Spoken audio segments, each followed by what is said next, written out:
Research conducted by Kampala Capital City Authority reveals that 93% of Ugandans residing in and around Kampala City use charcoal and firewood to cook. This, according to the Lord Mayor Elias Lukwago, paints a gloomy picture of Uganda's efforts on environment conservation.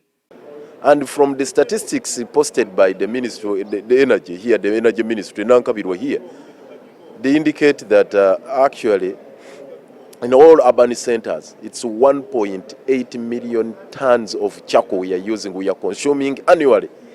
And in the process, we deplete about 90,000 hectares. The African Development Bank announced that it has set aside $2 billion towards clean cooking as a measure to conserve the environment.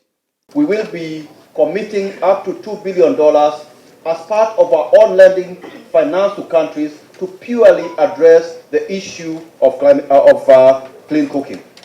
The bank announced a loan facility in Dubai, where the COP28 is happening. But as African countries team up to demand for action against climate change, developed countries have been blamed for the environmental crisis the world finds itself in. I will also say that the G20 in totality are responsible for 75% of all emissions. So they need to give more funding to the climate, to support the climate change. Right. Yeah, because they need to take responsibility.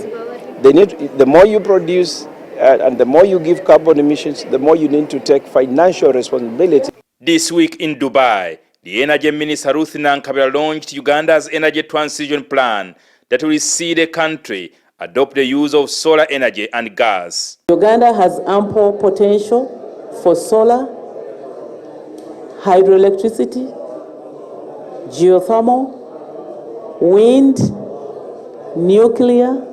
As the country commits to reducing gas emissions, it also insists on plans to produce oil, despite the global condemnation of fossil fuels continues. And as world leaders continue to deliberate on the impact of climate change, African ministers in charge of environment are concerned that developed countries continue to cheat out Africa, and yet they are the biggest emitters of emissions into the atmosphere.